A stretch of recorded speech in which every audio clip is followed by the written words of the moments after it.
Hello friends, welcome back to my channel. இன்றைக்கி ஹெல்த்தியாக மட்டும் இல்லாமல் டேஸ்டியாகவும் இருக்கக்கூடிய ராகி இடியாப்பமும் வெஜிடபிள் குருமாவும் தான் எப்படி பண்ணியிருக்கேன்னு இந்த வீடியோவில் காமிச்சிருக்கேன். ஃபஸ்ட்டு குருமா பண்ணுறதுக்கு அரை மூடி தேங்காய், சோம்பு, சீரகம், மிளகு, ஏலக்காய், கசகசா, முந்திரி, பொரிகடலை, இஞ்சி, பூண்டு இதெல்லாம் மசாலா அரைச்சி ரெடி பண்ணி வச்சுக்கலாம். தேவையான வெஜிடபிள்ஸ்லாம் கட் பண்ணி வச்சுக்கிட்டேன்.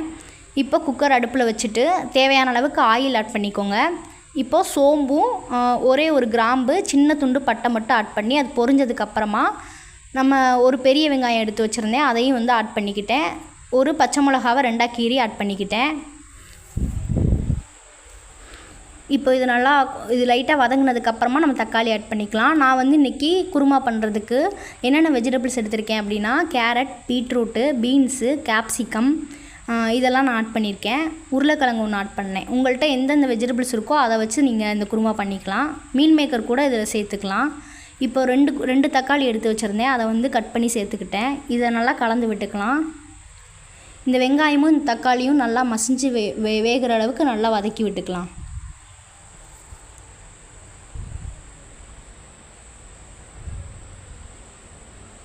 இப்போது இதுக்கு என்னென்ன மசாலா ஆட் பண்ணுறேன்னா, ஒரு ஸ்பூன் மிளகாத்தூள், சிக்கன் மசாலா ஒரு ஸ்பூன், மட்டன் மசாலா ஒரு ஸ்பூன், கொஞ்சமாக மஞ்சத்தூள் கொஞ்சம் ஆட் பண்ணிக்கிட்டேன்.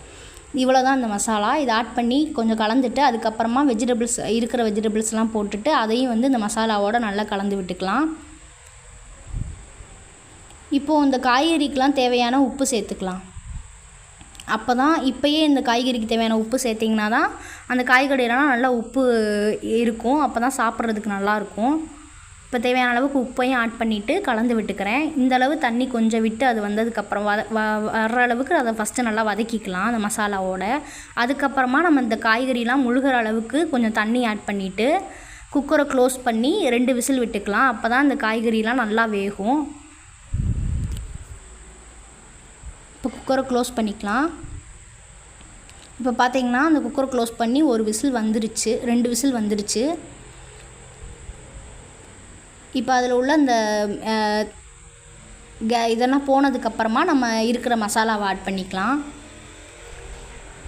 இப்போ ராகி இடியாப்பம் பண்ணுறதுக்கு இந்த டம்ளரில் 1 டம்ளர் ராகி மாவு எடுத்திருக்கேன். அப்புறம் இதில் அரை டம்ளர் அரிசி மாவு எடுத்து லோ ஃப்ளேமில் வச்சுக்கோங்க. சிம்மில் வச்சுட்டு இதை நல்லா வறுத்துக்கலாம் அந்த மாவை. இப்போ நம்ம வேக வச்சுருந்தோம் இல்லையா அந்த காயெல்லாம், அதெல்லாம் 1 விசில் 2 விசில் விட்டோம் இல்லையா, அது நல்லாவே வெந்துருச்சு, பார்த்திங்கன்னா தெரியும். இப்போ நம்ம அரைச்சி வச்சுருக்க அந்த தேங்காய் மசாலாலாம் இருக்கு இல்லையா, தேங்காய், கரம் மசாலா ஐட்டம்லாம் சேர்த்து அரைச்சி வச்சுருக்கிற அந்த மசாலாவை ஆட் பண்ணிவிட்டு நமக்கு தேவையான அளவுக்கு தண்ணி ஆட் பண்ணிக்கலாம். இது தண்ணி உங்களுக்கு கொஞ்சம் நல்லா தண்ணியாகவே ஆட் பண்ணிக்கோங்க. ஏன்னா திருப்பி நம்ம இந்த குக்கரை க்ளோஸ் பண்ணி 1 விசில் விடுவோம். அப்போது திக்னஸ் வந்துடும் இந்த குருமாவில். அதனால் உங்களுக்கு எவ்வளோ தேவையோ அவ்வளோ தண்ணி ஆட் பண்ணிக்கோங்க. இப்போ நான் இந்த அளவுக்கு தண்ணி ஆட் பண்ணியிருக்கேன். இதுக்கப்புறம் நான் குக்கரை க்ளோஸ் பண்ணிவிட்டு விசில் போட்டு 1 விசில் வந்ததுக்கப்புறமா ஆஃப் பண்ணிக்கலாம். இதில் நீங்கள் மல்லி இலை, புதினா இலை வச்சுருந்தீங்கனாலும் ஆட் பண்ணிக்கலாம். அப்புறம் இப்போ ராகி மாவு வறுத்து வச்சுருந்தோம் இல்லையா, அதை ஒரு பாத்திரத்தில் ஆட் பண்ணிவிட்டு கொஞ்சமாக உப்பு ஆட் பண்ணி கலந்து விட்டுட்டு நம்ம இன்னொரு பாத்திரத்தில் சுடுதண்ணி வச்சுருந்தேன், அந்த சுடுதண்ணியும் இதில் கலந்து நம்ம நல்லா கலந்து விட்டுக்கலாம். இதுக்கு ஃபஸ்ட்டு கையில் வச்சு கலக்க முடியாதுன்றதுனால ஒரு கரண்டி வச்சு ஃபஸ்ட்டு நல்லா கலந்துக்கோங்க. அதுக்கப்புறமா கையை வச்சு கலந்துக்கோங்க. இந்த அளவுக்கு நல்லா சாஃப்டாக பிணைஞ்சிங்கன்னா தான் இடியாப்பம் புளியறதுக்கு ஈஸியாக இருக்கும். சுடுதண்ணியை வச்சு பிணைஞ்சு இந்த மாவை வறுத்து சேர்க்குறதுனாலே நமக்கு இந்த அளவுக்கு சாஃப்ட்னஸ் வந்துடும்.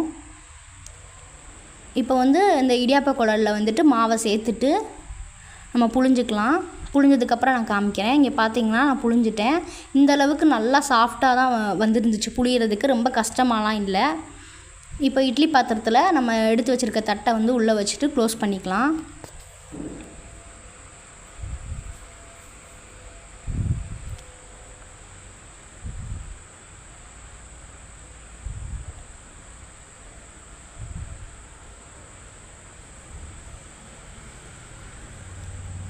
இப்போ இதை க்ளோஸ் பண்ணிவிட்டு நல்லா வேகட்டும். வெந்ததுக்கப்புறமா பார்க்கலாம். இப்போ வச்சுருக்க கலருக்கும் நம்ம வெந்ததுக்கப்புறம் பார்க்கும்போது நல்லா கலர் சேஞ்ச் ஆகிருக்கும்.